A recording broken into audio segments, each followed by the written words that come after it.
All right, how's it going, everybody? My name is Jose Trujillo. I'm an artist, and I want to share with you right here a little something that I created earlier on Instagram. Okay, on Instagram Live, and this is just a little piece of artwork here that I created. Okay, now some people have asked me how do you come up with these ideas? How do you come up with this type of works? What's the secret behind it? And all throughout my career, I've been able to create works seemingly or seamlessly, very simple, right? I'm a simple guy. My works are very simple. I try not to stress so much about it. That the moments that I do stress is because I'm stressing about something else, not the work itself. Um, so so how is it that I'm able to create this works? Well, very simple, guys. I have a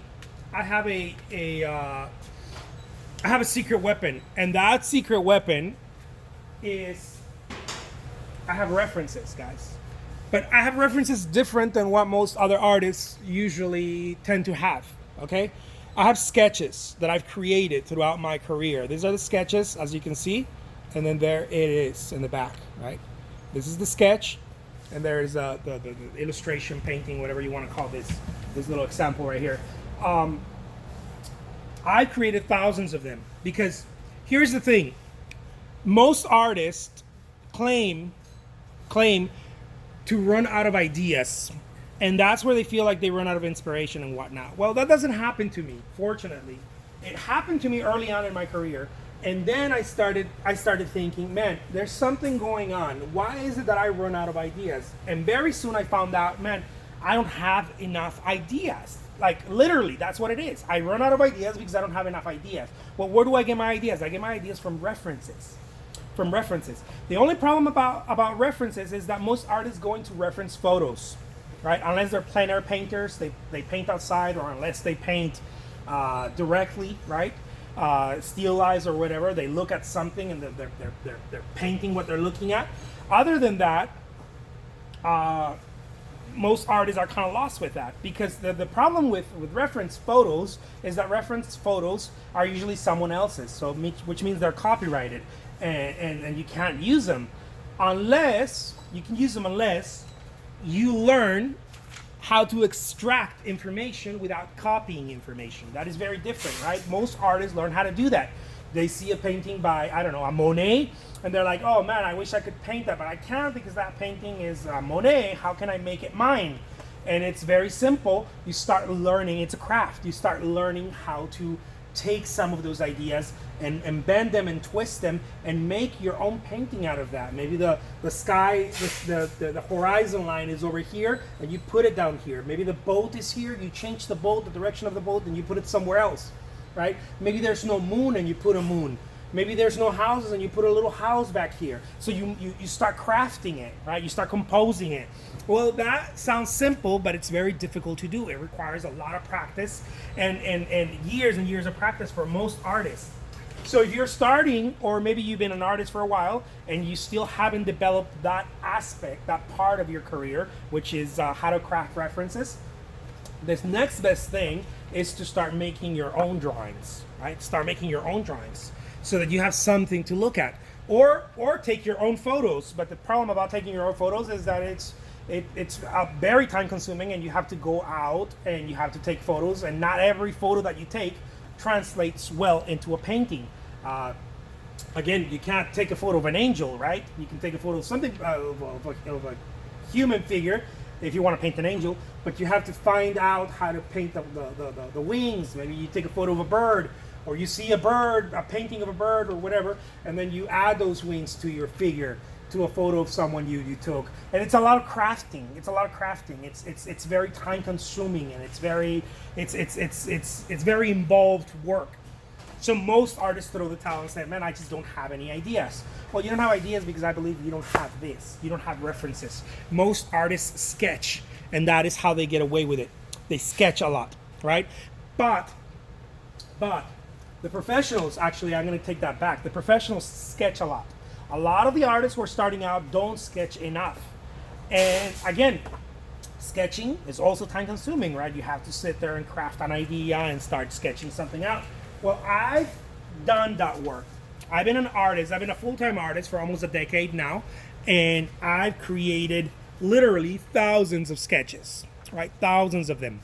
I've created thousands of sketches, different ways and different forms, in order for me to have different ideas.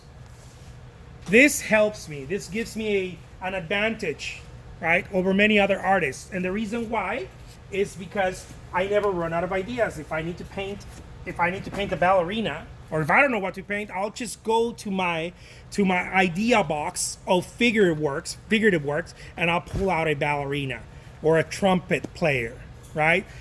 It doesn't really matter because I never run out of ideas. And so what I am inviting you here is to start thinking that way. Don't run out of ideas, guys. Here, let me do another one. I'm gonna put another one right here. That way you guys can see it. Don't run out of ideas. Always keep new ideas happening by having new sketches. We got a little piece of paper.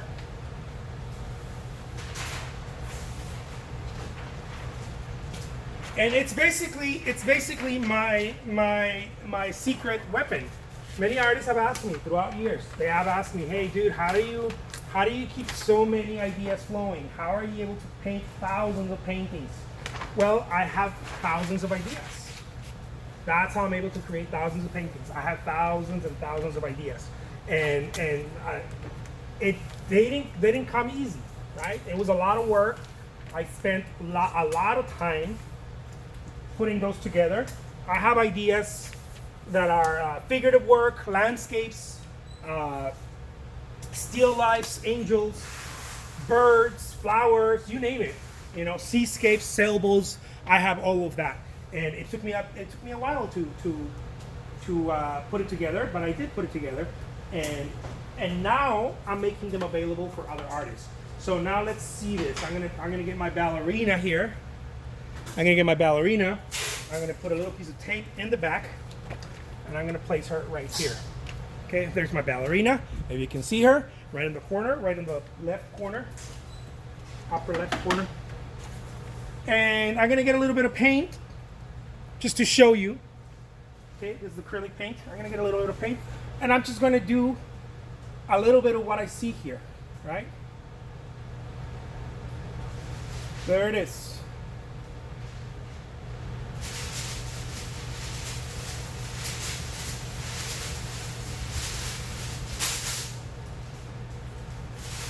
Very simple, right? Very simple. There's a little tutu dress, a little reflection, and then a shadow.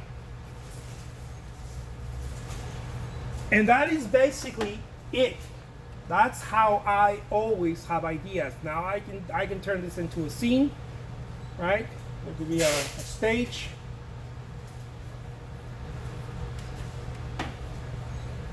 There could be someone over here watching, standing with someone else. Maybe they're wearing and it's a crowd of people, you know?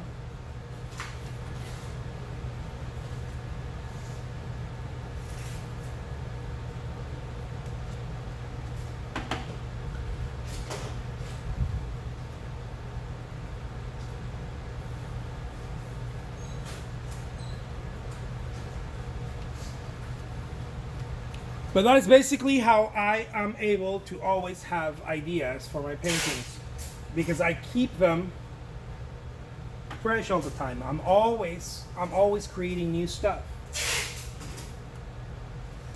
Right? I'm always creating new stuff. And this is what helps me. So look guys, being an artist is really not that difficult. The thing is that a lot of the stuff is time consuming. It's time consuming, a lot of it due to something like this, especially when you paint loose, okay? This is an invitation for people who paint loose.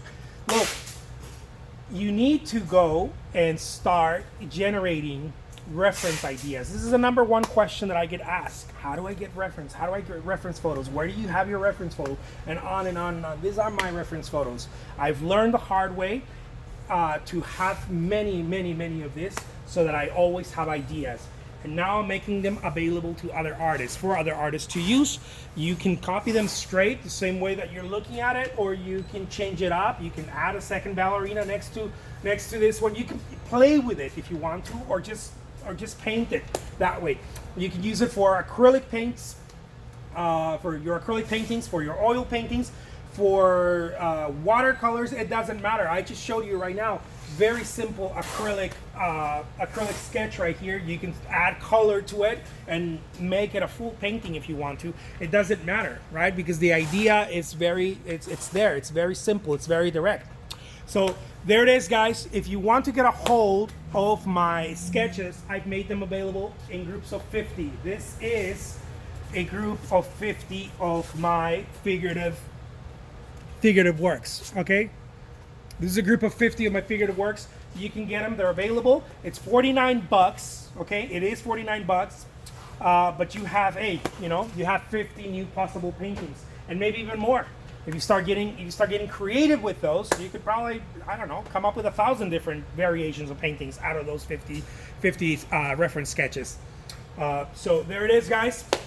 This is my secret as an artist, and I'm now making them available to you. So I'm gonna put a link below somewhere. I'm gonna pin a link where you can get my reference sketches. That way you can have something always. You know, not sometimes, always. You always have something to where you can go back and pull out and say, man, I have a new idea. I always have new ideas. So there it is. My name is Jose Trujillo. Thank you so much for watching. Take care, guys. I'll talk to you soon. Adios.